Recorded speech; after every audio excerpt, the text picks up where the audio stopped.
Hey there.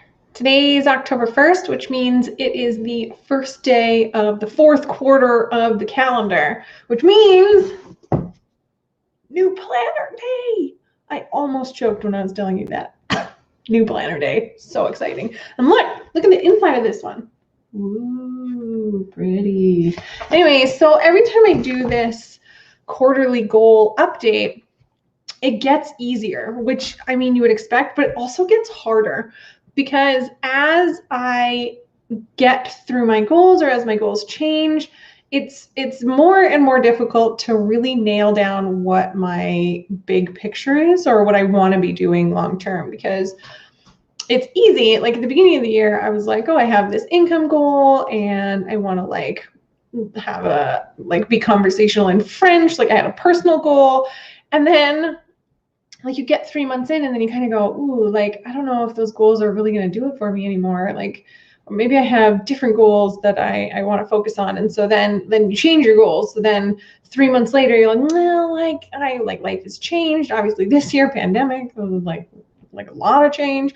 And then you think, oh, well, maybe that's not going to work for me long term. So then you change your goals. And I'm now sort of back to the income goal. I've kind of come full circle, and I'm thinking that we're sort of coming to the conclusion that because I do these updates and I want it to be authentic, and that's not the right word. I want it to be a thing that is really what I'm working towards and not just like goal that I write down but don't actually do. I'm having trouble with the big picture now. And what does my long term look like? Because I don't love the idea of having a 5-year defined goal, because I just don't think that you know what life looks like in 5 years. I think you have a direction. I think there should be a direction that you're going for sure. But I just don't like the idea of having really, really defined goals. But that causes my quarterly goals to be more difficult. But I'm also learning about the way that I work. And so every quarter I have to update an ideal week. So I write out, if I were to block out exactly what I wanted my week to look like, what would be the general time slots? So can you see that? So colorful. So that was a lot easier, because in the beginning, when I first did this in January, I was like, I'm just gonna put some random stuff in and see what happens. And then I actually go in and schedule that stuff into my calendar. And then as I go through it, so this is the fourth time now, Q4, fourth time. Yes, that's right. I'm now realizing oh, okay, here are my natural tendencies. And so here's what I'm going to book myself for. I would so prefer to have client meetings Tuesday, Wednesday, Thursday in the middle of the day. So that's when I do it.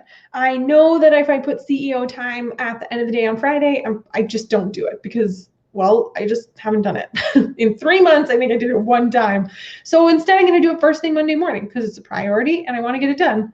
And so that part has been really interesting to me, just learning my natural rhythms and the way that I like to work. And now that I don't have volleyball, it's really allowed my schedule to open up. I can really extend my day and get a lot more stuff in there, a lot more blocks. So I highly recommend doing this quarterly goal setting. Even if you don't achieve your goals, which obviously is the point, to achieve your goals, you're still learning about yourself because you're reflecting on the quarter, setting an intention for the quarter going forward, and then you get a chance to sort of compare and say, okay, what worked, what didn't work, and why not? I had a goal to do a daily brain dump where I was going to do record myself just doing a brain dump, exactly that.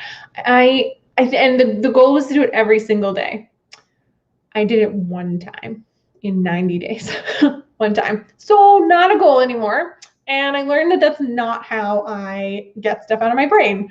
I just don't do it that way. I prefer to write stuff down. So instead, at the end of the day, every day, I'm doing little notes about the day. And I'm not putting too much pressure on it. And I'm also making sure that I take notes during the day Like if I'm working on something and think of something else entirely, then I just make a note of it in my planner. And that's been really, really helpful. So learning how I work, not just trying to jam myself into these predetermined systems that work for other people.